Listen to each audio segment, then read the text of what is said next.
Hello hi नमस्कार, कैसे हैं? उम्मीद है सब अच्छे होंगे। रेलवे ग्रुप डी की हम तैयारी कर रहे हैं। मैथमेटिक्स की क्लास है, आप अच्छी तरह से जानते हैं।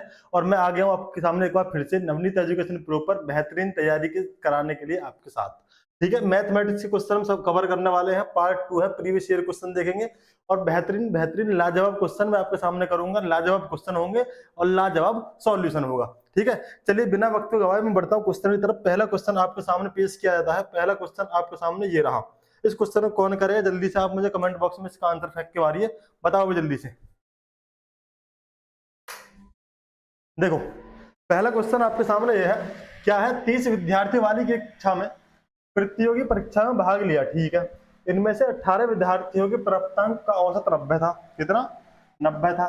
ठीक है, और इस कक्षा के शेष विद्यार्थियों के प्राप्तांकों का औसत 80 था। ठीक है, पूरी कक्षा के प्राप्तांकों का औसत पूछा।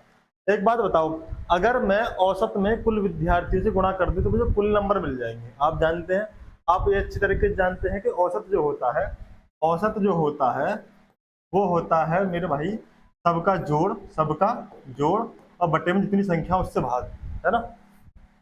देखो, मैं ये कह रहा हूँ 18 विद्यार्थियों का औसत 90 है, तो 18 विद्यार्थियों के कुल अंक कितने होंगे? तो आप कहेंगे 18 में गुणा कर दो जी 90 की, 18 विद्यार्थियों के कुल अंक निकल आए।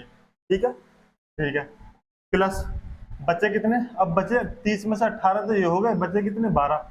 12 विद्यार्थियों का जो औसत है वो इन्होंने दे रखा 80, तो कुल मिलाकर नंबर कितने हो गए? 12 गुणा 80। और हमें भाग करना कुल विद्यार्थियों की संख्या से। टोटल विद्यार्थी कितने? 30, तो 30 से कर दो भाग। ठीक है भाई, 30 से कर दो भाग। काटा पीटी कर दूं जीरो से, तो देखो इस जीरो से तो जीरो से तो जीरो उड़ा दो, उड़ गई। ठीक है, और काट लो। किससे काटोगे? 3 से काट लो। कैसे काटोगे? 3 एकम 3, 3 तिया 9 और 3 चौक 12। कट गया, नीचे का नीचे कट गया, ऊपर गुणा कर लो। 18 इतनी कितना हो गया? 54, प्लस 8 से कितना होगा? 24। 18 इतनी 54, 3 तिया 9, 4 अट्ठे 32। 4 है ना, 4 अट्ठे 32 हो गया ये। जोड़ लो भाई, 4 और 2 6, 3 और 5 8, यानी 86 नया औसत है। कुल विद्यार्थियों का जो औसत है वो 86 यानी कि 86 है। ठीक है, तरीका नंबर 1। दूसरा और देख लो, क्या करोगे? एक तरीका और देख लो, मैं क्या कह रहा हूँ। मैं ये कह रहा हूँ, आप इसमें एलिगेशन लगा सकते हैं। कैसे लगाओगे? देखो, इधर कितने विद्यार्थी हैं?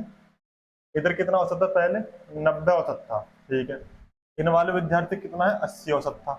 कुल मिलाकर ऑल ओवर हमसे औसत पूछा है। ठीक है, ऑल ओवर हमसे औसत पूछा है। 90 कितने विद्यार्थी का औसत था? तो आप कहेंगे 18 का। और ये कितने का था? 80, तो आप कहेंगे 12 का। इनका निकाल लो रेशियो। निकाल दो, इनका निकाल लो रेशियो। निकाल दो।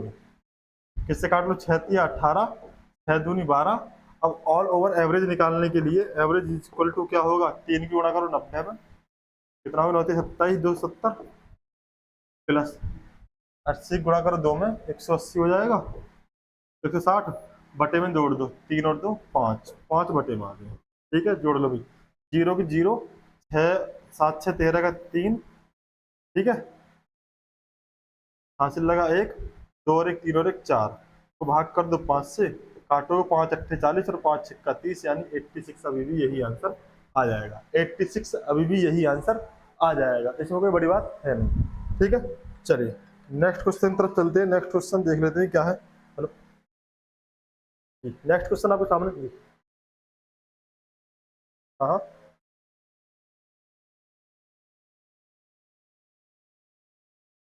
हाँ, हाँ,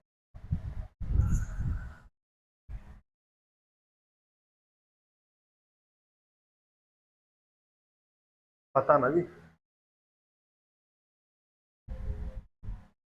हाँ, हाँ, ठीक।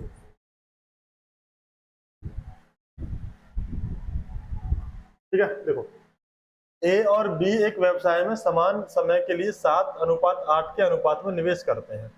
यदि कुल लाभ 7% दान में जाता है, कुल लाभ का 7% किसी में चला जाता है? दान में चला जाता है। और लाभ में ए का हिस्सा 12,600 आता है। ठीक है जी, तो अर्जित लाभ की कुल राशि क्या है? ये हमसे पूछा है। आपको पता है, क्या पता है कि जो लाभ होता हमेशा निवेश के अनुपात में बांटा जाता है। यानी अगर ए और बी का जो रेशियो है वो 7:8 है, इसका मतलब 7 हिस्सा तो हो गए ए का और 8 हिस्से हो गए बी के। ठीक है, लेकिन क्वेश्चन ने बोला कि जी ए को मिला 12,600, 12,600, तो आप ये कहोगे जो 7 यूनिट की वैल्यू है वो 12,600 के बराबर है। ठीक है, आप कहो ठीक है। कुल निकालने लाभ कितना है भाई, कुल अगर यहाँ देखोगे तो 8 और 7 15, यानी 15 हिस्से कर दो, 7 हिस्से की वैल्यू 12,600 है, तो 15 कितने होगी, तो आप कहोगे जी 15 की वैल्यू निकालने के लिए 12,600, ठीक है, बटे में ये वाला 7 आ जाएगा एक की वैल्यू निकालने के लिए, और 15 के निकालने के लिए गुणा कर दो इसमें 15 की।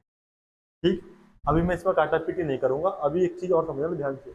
इस क्वेश्चन में ये बात भी बोली कि यदि कुल लाभ का 7% दान में दे दिया, अगर टोटल लाभ 100% होता, 100% में से हमने 7% दान में दे दिया, इसका मतलब 93% हमारे पास बचा। उस 93% को ए और बी के बीच में बांटा गया, इसका मतलब ये हुआ कि जो 93% है वो ये है, ये पूरा का पूरा जो हिस्सा आ रहा, जो पूरा का पूरा लाभ आ रहा है वो 93% के बराबर है। आप कहोगे हाँ जी, और हमसे पूछा कुल लाभ, क्या पूछा, कुल लाभ, तो कुल लाभ 100% होगा, 100% निकालना, यानी 93% की वैल्यू है। अगर 93 की ये है तो एक की कितनी होगी, 93 से भाग कर दो, और 100 के निकालने के लिए 100% से गुणा कर दो। समझ में आ रही बात।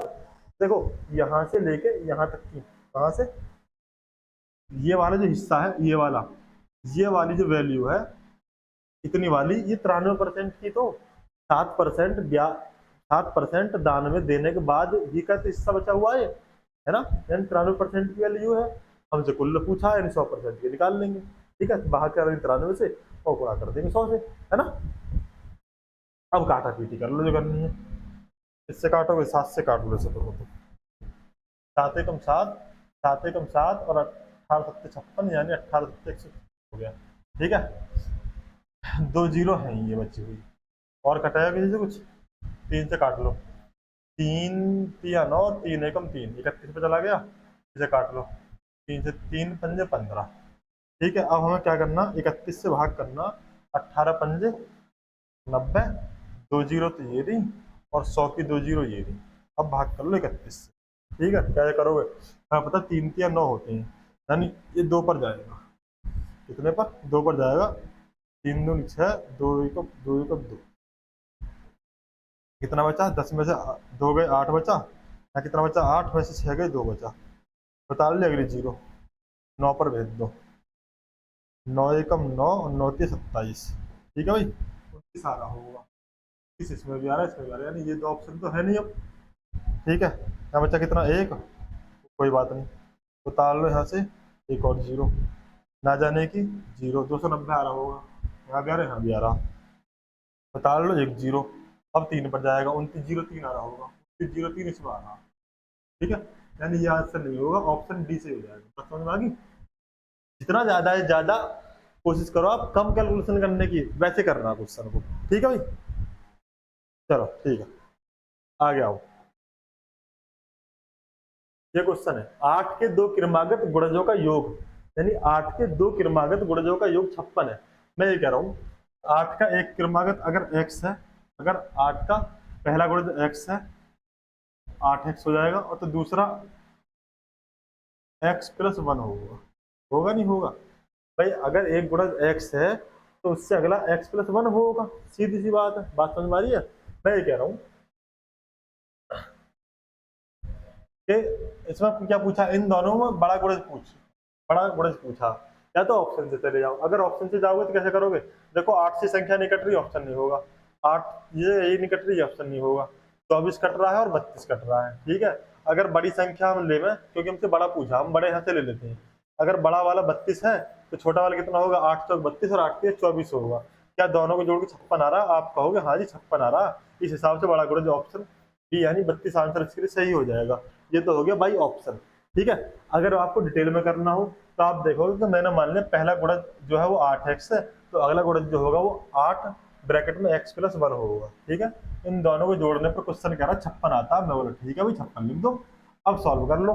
देखो 8x, एक काम करो ना, यहाँ से 8 कॉमन ले लेते हैं, यहाँ से मैं ना जब 8 कॉमन ले लूंगा तो 8 सत्ते 56, 7 पर जाएगा, यानी ये कितना बचा, x प्लस 1 बराबर तो आ गया 7, एक्स और एक्स कितना हो गया 2x बराबर 7, प्लस का 1 उधर जाएगा तो माइनस का 1 हो जाएगा, यानी 2x बराबर कितना हो गया 6, और x की वैल्यू कितनी आ गई 2 से काट दो 3। ठीक है, अब पहला गुणज क्या माना था मैंने, पहला माना था 8x, यानी 8 गुणा 3 यानी 8 के 24, पहला तो हो गया 24, दूसरा क्या है x प्लस 1 यानी 3 और 1 4, यानी 8 गुणा 4 यानी 8 चौक 32 है दूसरा वाला गुणज, जो कि ऑप्शन बी सही है। ठीक है, अब समझ में आ गया। चलो आगे आ जाओ भाई, है ना। वीडियो पसंद आए तो लाइक करना बिल्कुल मत भूलना, अपने दोस्तों के साथ शेयर कर दो, उनके पास तक पहुंच जाए खबर किसकी, हमारी। देखो ये ब्लू वाली लाइन इन्होंने दे रखी है अप्रैल की है, किसकी है, ब्लू वाली लाइन है भाई अप्रैल की। ठीक है, हो, और ये वाली टाइप की जो लाइन है ये किसकी, मई की है, कोई बात नहीं। ये है आपकी फैक्ट्री ए, ये है आपकी ए, और ये है भाई बी। ठीक है, दिख रहा। चलो क्वेश्चन में आ जाओ, अप्रैल और मई। ठीक, अप्रैल में जिम बी में, अप्रैल में, अप्रैल कौन सा, नीले वाला, नीले वाले में जिम बी में, यानी ये 48 दे रखा, कितना दे रखा, ब्लैक लेते 48 ले रखा। ठीक है, फिर बोला सदस्यों की संख्या 48 है। मई में, मई कौन सा, ब्लू वाला है, यानी ब्लू, अप्रैल कौन सा, ब्लू वाला। ठीक है, मई, मई कौन सा, ये वाला रेड टाइप का, तो मई में ए में, मई और ए यानी ये 40। ए में सदस्यों की संख्या कितने परसेंट अधिक है, यानी यहाँ तो 48 है और यहाँ 40 है, तो कितने अधिक है, आप कहेंगे जी 8 अधिक है। किससे पूछा, इसने पूछा अप्रैल में जिम बी में सदस्यों की संख्या, मई में जिम ए में सदस्यों की संख्या से, यानी ए वालों से, तो ए में तो 40 है, यानी 40 से, किससे, 40 से, तो 40 से हम निकाल लें, यानी 8 अधिक है किससे, 40 से। ठीक है, फ्रैक्शन आ गया 8/40। परसेंटेज निकालने के लिए 100% से गुणा कर दो, क्योंकि इसने परसेंटेज पूछा। आप काटोगे 8, पन्ना 40, 5 से काटोगे तो 20% उत्तर आपके कदमों में आ जाएगा, जो कि है ऑप्शन डी। क्या भाई, जो कि ऑप्शन डी। ठीक है, चलो आगे क्वेश्चन देखो। ये क्वेश्चन बड़ा ही प्यारा सा है, घुमाने के लिए दिया अगर देखा जाए तो। क्वेश्चन में बोला है समान लंबाई की दो रेलगाड़ियां 40 किलोमीटर प्रति घंटा और 36 किलोमीटर प्रति घंटा की चाल से समांतर पटरियों पर समान दिशा में चल रही है। इसका मतलब ये हुआ, ये वाली रेलगाड़ी भी इधर जा रही है और ये वाली रेलगाड़ी भी इधर जा रही है। ठीक है, धीमी गाड़ी रेलगाड़ी को 36 सेकंड में पार करती है। इन दोनों रेलगाड़ियों की सापेक्ष चाल बताओ। सापेक्ष चाल में क्या होता है, सापेक्ष चाल में हमेशा याद रखना, अगर आपसे सापेक्ष चाल पूछा है तो इसका मतलब यह है कि अगर अपोजिट दिशा में ट्रेन आ रही हो, यानी एक इधर जा रही है, एक इधर जा रही है, तो दोनों की चाल जुड़ जाएगी। अगर इसकी स्पीड ए है और इसकी स्पीड बी है तो सापेक्ष स्पीड ए प्लस बी होगी, एक बात। और अगर ये वाली भी इधर जा रही है और ये वाली भी इधर जा रही है, तब सापेक्ष चाल पूछ ले। तो मैं ये कह रहा हूँ इसकी स्पीड ए है, इसकी बी है, तो सापेक्ष चाल जो है वो ए माइनस बी होगी, है ना। जौन सी ज्यादा होगी उसमें से छोटी वाली को घटा देंगे। ठीक है, और कुछ नहीं पूछा है इसमें, तो इसलिए यार चक्कर में मत पड़ना। इन्होंने क्या कहा, सापेक्ष चाल पूछी है, तो भाई सापेक्ष चाल निकाल दो। मैंने अभी बताया अगर इसकी स्पीड कितनी 40 किलोमीटर प्रति घंटा और इसकी 36 किलोमीटर प्रति घंटा है, तो जो सापेक्ष चाल होगी, जो सापेक्ष चाल होगी वो होगी, माइनस कर दो, यानी 40 माइनस 36 किलोमीटर प्रति घंटा, आप कहोगे 10 किलोमीटर प्रति घंटा, लेकिन मास्टर 10 किलोमीटर प्रति घंटा तो आंसर ही नहीं है हमारे पास। वजह, वजह यह है, आंसर पूछा है इसने मीटर प्रति सेकंड में। जब किलोमीटर प्रति सेकंड को मीटर प्रति सेकंड में बदलना हो, यानी किलोमीटर से मीटर की तरफ जा रहे हो, यानी बड़े से छोटे की तरफ जा रहे हो, तो हमारा छोटा ऊपर रहता है, बड़ा नीचे, यानी 5/18 से गुणा कर देंगे। कर दो, काट लो भाई। कैसे काटोगे, देखो 2 नाम 18, 2 पंजे 10। अब आप कहोगे 5 की 5 में गुणा कर दो जी, 25 आ जाएगा। कितना आ जाएगा, 25 आ जाएगा, बटे में 9, यानी 25/9 इसके लिए सही आंसर हो जाएगा, जो कि ऑप्शन ए है। क्या है, जो कि ऑप्शन ए है। ठीक है भाई, ऑप्शन ए इसके लिए सही आंसर हो जाएगा। सही है, सही है भाई, सही है। आगे एक और क्वेश्चन, बेहतरीन सा, प्यारा सा, मासूम सा क्वेश्चन आपके सामने पेश है। क्या है क्वेश्चन, ध्यान से देखेंगे। एक व्यापारी एक साहूकार का एक वर्ष में 9,000 रुपये बकाया था, कोई बात नहीं है, यानी एक व्यापारी पर साहूकार का 9,000 रुपये बाकी था, साहूकार को 9,000 रुपये चाहिए थे। हालांकि व्यापारी 4 माह बाद ऋण का निपटान करना चाहता है। यदि ब्याज की दर 6% वार्षिक है तो उसे कितनी राशि का भुगतान करना होगा, आप उत्तर बताओ। मतलब ये है कि भाई साहब इनको रुपया वापस करना, 6% वार्षिक ब्याज की दर है, ठीक है, लेकिन 6% एक साल का ब्याज है और 6% ब्याज के साथ उसे 9,000 रुपये वापस करने हैं। लेकिन वो चाह रहा 4 महीने में वापस करना पैसे को, यानी वो चाह रहा कि वो 4 महीने का ही ब्याज दूं। तब पूछा कितने रुपए में निपटारा हो जाएगा। तो मैं एक बात कह रहा हूँ, एक बात समझना कि अगर अमाउंट 100% है और 6% ब्याज है एक साल का, इसका मतलब एक साल बाद वो 106% अमाउंट देगा, देगा नहीं देगा? अगर 100 रुपए हैं और एक साल में 6% ब्याज लगेगा, इसका मतलब 106% वो ब्याज अमाउंट वापस करेगा। ठीक, क्वेश्चन कह रहा है, क्या कह रहा कि उसे 9,000 वापस करने हैं। इसका मतलब ये हुआ कि 106% की वैल्यू 9,000 के बराबर है, ठीक है। लेकिन आदमी ने क्या सोचा कि मैं ब्याज समेत मैं 4 महीने में पैसे वापस करने को तैयार हूँ जी। अगर 4 महीने में पैसे वापस करने को तैयार हो तो आप खुद सोचो कि 12 महीने का लग रहा है 6% ब्याज, तो 4 महीने कितना लगेगा? आप कहोगे 12 का आधा हो रहा है, 4 का आधा कर दो, यानी 2% ब्याज लगेगा। 4 महीने का 2% ब्याज ही तो लगेगा, है ना? तो भाई 2% ब्याज के और 100 रुपये उसके मूलधन, यानी 102% की वैल्यू हमसे पूछी है। निकाल दो, कैसे निकालोगे? 9,000 बटे में 106 गुणा 102 की वैल्यू निकालनी है। काटा पीटी कर लेंगे आप, काटा पीटी करने आप माहिर हैं। 2 से काटोगे 5 10 3 6, 2 से काटोगे 5 10 2 एकम 2, ठीक है।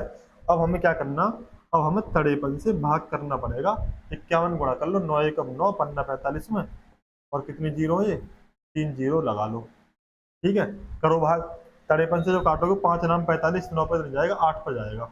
8 या 24 का 4 हासिल 2, 8 5 40 और 2 42, ठीक है। माइनस कर लो, यहाँ से आपने 5 आ दिया, यहाँ से माइनस किया तो 3 आ गया, यहाँ से उतार ली 0। अब इधर 6 पर है ना, 6 या 18 और 6 पंजे 30, बचा कितना? और एक हासिल का भी तो 6 या 18 1, 6 पंजे 30 और 1 31, माइनस कर दो। 10 में से 8 गए 2 बचा, 4 में से 1 गया 3 बचा, उतार लिया अगली 0।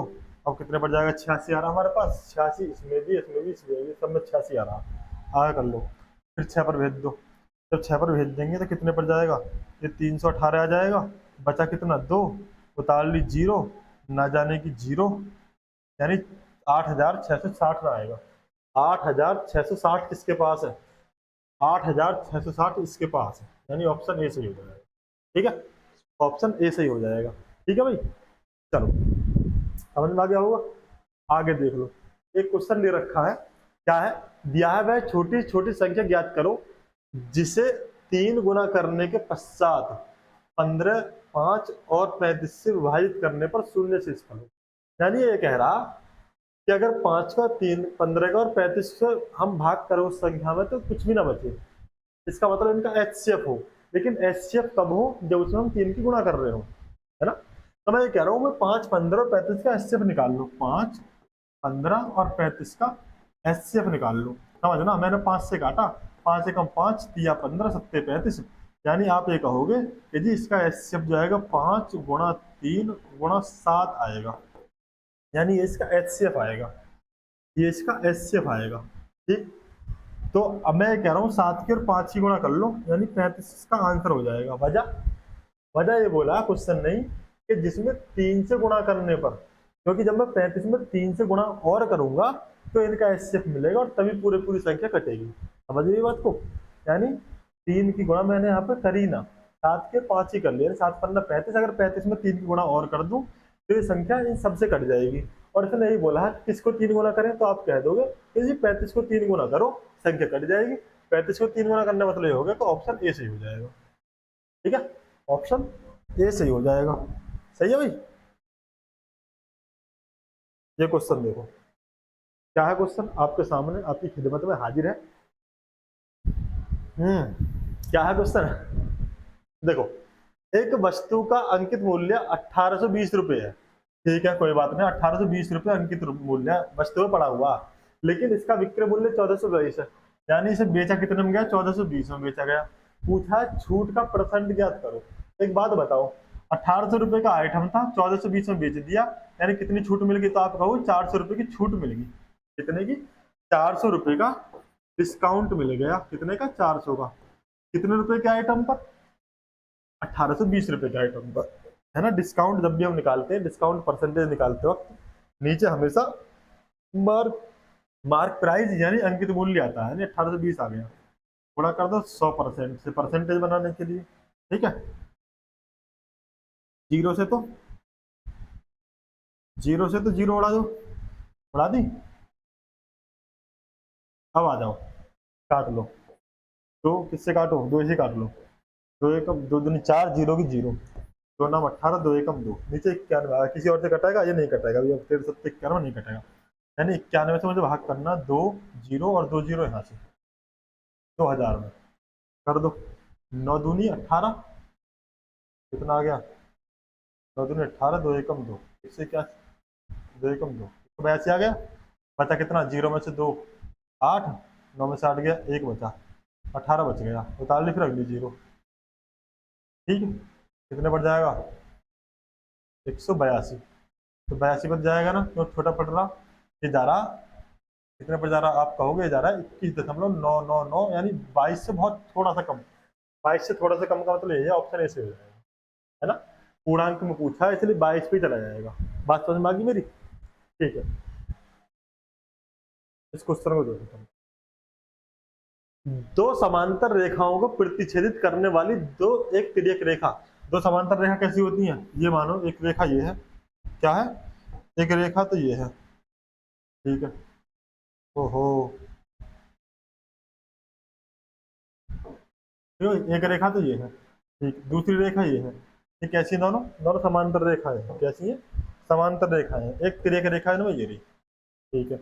अब क्वेश्चन पे आ जाओ।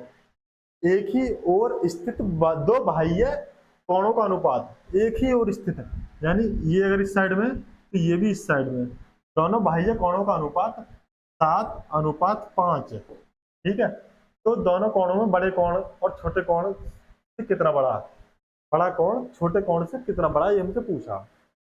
बात समझना, जो समांतर रेखा की तिर्यक रेखा होती है, उस तिर्यक रेखा के एक ही ओर, चाहे बाहर बाहर के कोण हो या एक ही ओर अंदर अंदर के कोण हो, दोनों का जो जोड़ होता है वो 180 होता है। यानी 7 को और 5 को अगर मैं जोड़ूं, यानी 7 5 12, 12 यूनिट की वैल्यू जो है वो 180 है। अनुपात में 12 बैठ रहा, लेकिन अगर हम डिग्री निकालेंगे तो 180 होगा। बात समझ में आ गई? आप कहोगे हाँ जी आ गई। आ गई। हमसे कितना पूछा? हमसे पूछा कितना बड़ा है, तो ये बताओ 5 से कितना बड़ा? 7। आप कहोगे 2 बड़ा है जी, तो 2 की वैल्यू निकाल लो। 2 की कैसे निकालोगे? 2 की वैल्यू निकाल लो। ये कितना हो गया? 180 बटे में 12 गुणा में 2, ठीक है। बस 12 से काटोगे 15 पड़ जाएगा, और 15 दूनी 30 डिग्री का कोण निकल के आ जाएगा। इसका मतलब ये हुआ कि ये वाला जो कोण है इस वाले से 30 डिग्री अधिक है। कितना है? 30 डिग्री अधिक है। ऑप्शन ए सही हो जाएगा। बात क्लियर है? सही है भाई? इसे देखो, ध्यान से देखना। दे रखा 3 पुरुष एक कार्य को 6 दिन में कर सकते हैं। मैं बोला ठीक है जी, अगर 3 पुरुष एक काम को 6 दिन में कर रहे हैं तो इन्हें करने दो, तुम जो बीच में डिस्टरबेंस मत करो, है ना। अगर 3 पुरुष एक काम को 6 दिन में कर रहे हैं तो करने दो, कोई बड़ी बात नहीं है, ठीक है जी। जबकि 6 महिलाएं इसी काम को 5 दिन में कर रही हैं। ये कह रहे हैं कि 6 जो फीमेल हैं वो इसी काम को 5 दिन में कर रही है। दोनों काम, ये भी इतना ही काम है, ये भी इतना ही काम है, तो बराबर रख दूंगा मैं। आप कहोगे रख दो जी। फिर इन्होंने कहा है कि 5 महिलाएं और 3 पुरुष इस कार्य को कितने दिन में पूरा कर सकते हैं? 5 महिलाएं, 3 से 5 हो रही है, सॉरी पुरुष कितने हो रहे हैं? 3 पुरुष, पुरुष तो 3 ही है, महिलाएं 6 थी, 5 हो गई हैं, ठीक है। इनका निकाल लो रेशियो। कैसे निकालोगे? मैं ये कह रहा हूँ, क्या कह रहा हूँ? मैं ये कह रहा हूँ कि भाई रेशियो निकालने के लिए काटापीटी कर लो। 6 से तो 6 खत्म कर देगा, कितना हो गया? इधर ले लो m बटे में f आ जाएगा, और इधर 5 है बटे में 3 पहुंच जाएगा। इसका मतलब महिला पुरुष और जो फीमेल है इन दोनों का रेशियो एफिशिएंसी का 5:3 आ गया। ये एफिशिएंसी है। क्या है? ये एफिशिएंसी है, क्षमता जिसे हम कहते हैं। क्या है भाई? क्षमता है ये, ठीक है। कुल काम निकालो। टोटल वर्क जो था वो कितना था? 3 गुणा m गुणा 6 कुल काम था। कुल काम था ना?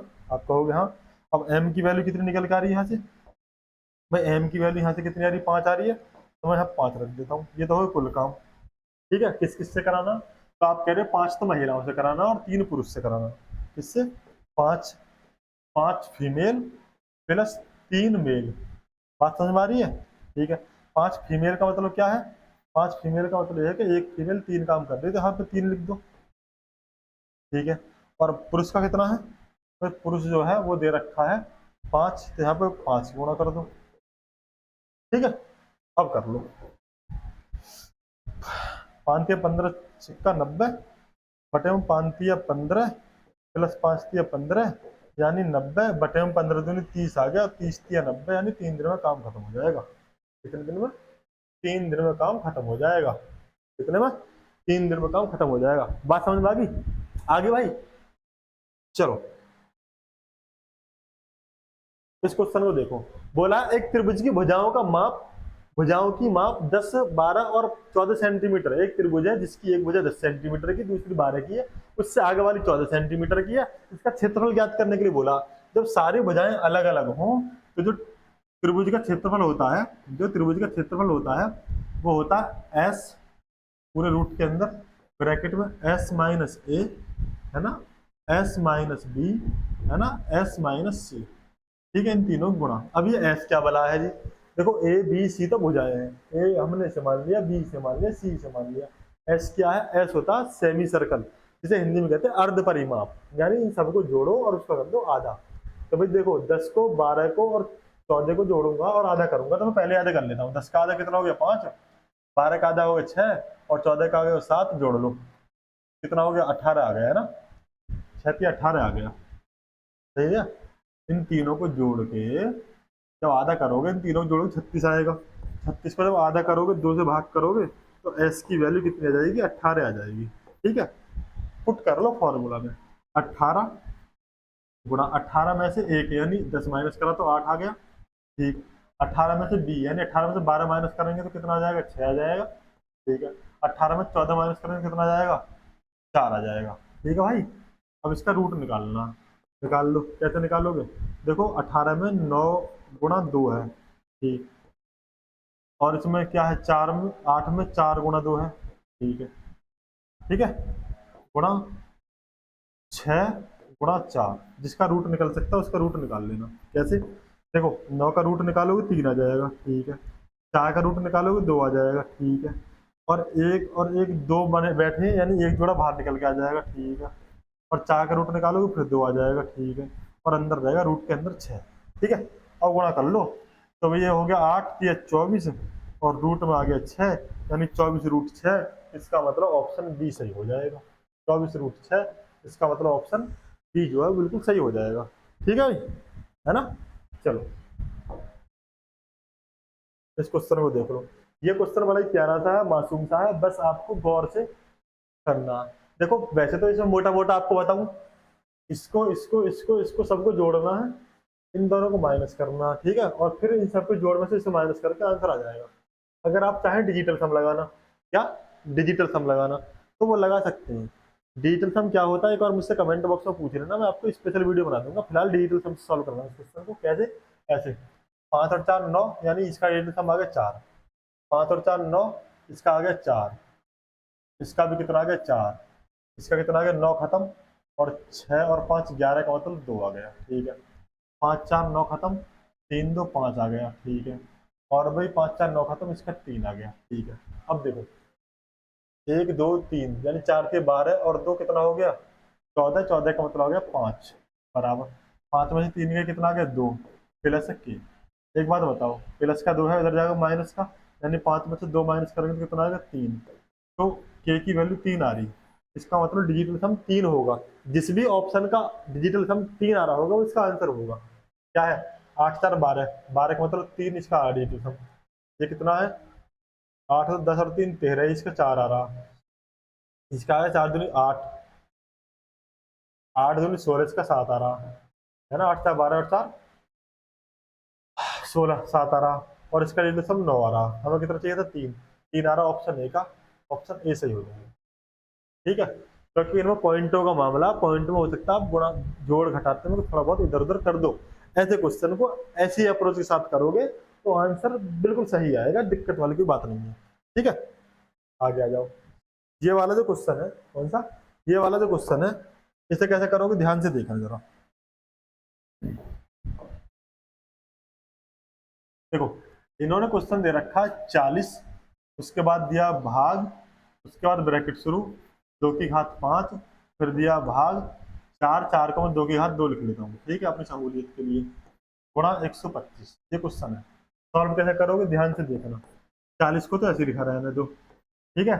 जब 2 की घात 5 में भाग करेंगे 2 की घात 2 का, आपको पता जब बेस समान हो तो भाग में क्या होती है, घात घट जाती है, यानी 5 में से 2 गए तो 2 की घात 3 बच गई, ठीक है, गुणा 125 आ गया। सही है भाई, आप कहोगे हाँ जी ठीक है कोई बड़ी बात नहीं है, भाग 2 की पावर 3 का मतलब कितना 8, गुणा कितना 125।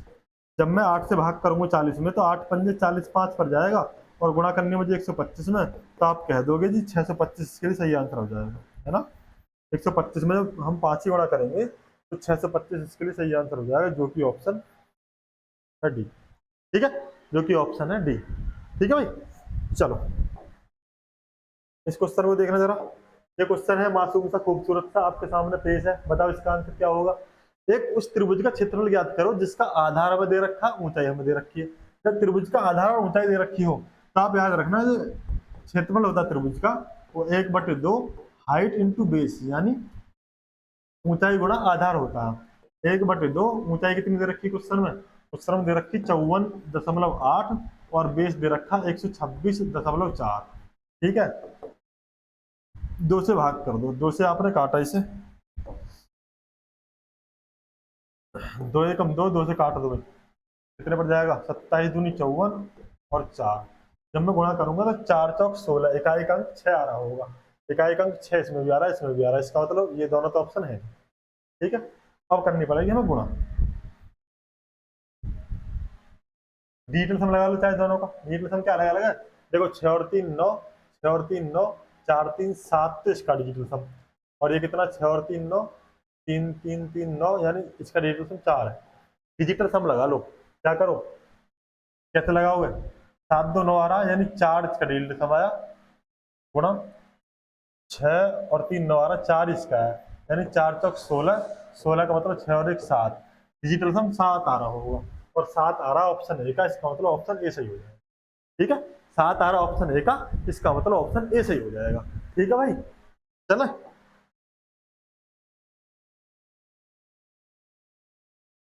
ये क्वेश्चन देखो, यदि 12:3 ये दे रखा क्वेश्चन, 12:3 समानुपात 8:x, और x की वैल्यू पूछिए, इसका मतलब होता है 12/3 और समानुपात को लगाओ बराबर, और 8/x, इनकी करो क्रॉस मल्टीपलित, और भाई साहब जो क्रॉस मल्टीपलित आप नहीं करोगे तो x तो आ जाएगा यहाँ, ठीक है, 8 गुणा में पहुंच जाएगा 3 ऊपर और 12 आ जाएगा नीचे। ठीक है, अब काट लो, 3 एकम 3 चौका 12, 4 एकम 4 दूनी 8, यानी x की वैल्यू 2 आ जाएगी, है ना, x की वैल्यू क्या आ जाएगी 2 आ जाएगी। ठीक है भाई, x की वैल्यू क्या आ जाएगी, आप कहेंगे 2 आ जाएगी, मस्त सब कोई ज्यादा बड़ी बात तो इसमें आपने कही नहीं है। इस क्वेश्चन को देख लो, ये क्वेश्चन दे रखा है 53 किलोग्राम वजन वाले एक व्यक्ति के स्थान पर नए व्यक्ति को शामिल करने पर 4 व्यक्तियों के औसत वजन में 3 किलो की वृद्धि हो जाती है। इसका मतलब यह हुआ कि 53 किलो का तो वो आदमी था जो यहाँ से गया, नए व्यक्ति का वजन पूछा, 53 किलो का एक आदमी उठकर चला गया, 53 किलो का एक आदमी उठकर चला गया। अब एक नया आदमी भाई साहब सामने आ गया, जैसे ये नया आदमी दोबारा सामने आया तो जो वजन था सबका 4 व्यक्तियों का जो औसत है वो 3 किलो बढ़ गया। इसका मतलब ये हुआ कि 53 किलो का आदमी जो यहाँ से गया उसकी जगह 53 किलो तो वजन लेकर आया है, और 4 लोगों के हिसाब में 4 लोगों का औसत 3 बढ़ा है, यानी प्रत्येक के लिए 3 किलो वजन और साथ लेकर आया। इसका मतलब ये हुआ कि 4 गुणा 3 यानी 4 से 12 किलो वजन उसमें एक्स्ट्रा है, तो कुल मिलाकर कितने का वो, आप कहोगे कि 65 किलो का वो आदमी है, 3 2 5 यानी 65 किलो का वो आदमी जो नया आया, 65 किलो का वो आदमी जो नया आया, है ना। चलो ठीक है, कैसी लगी वीडियो एक बार मुझे कमेंट बॉक्स में जरूर बताना। मिलते हैं आपसे नेक्स्ट वीडियो में बेहतरीन क्वेश्चन के साथ। क्वेश्चन कैसे लग रहे हैं बताना बिल्कुल ना भूले, कमेंट करके मुझे जरूर बताएं। चैनल सब्सक्राइब कर लो अगर आपने अभी तक नहीं किया है, वीडियो पसंद आया तो लाइक कर देंगे। मिलते हैं आपसे ओके बाय टाटा।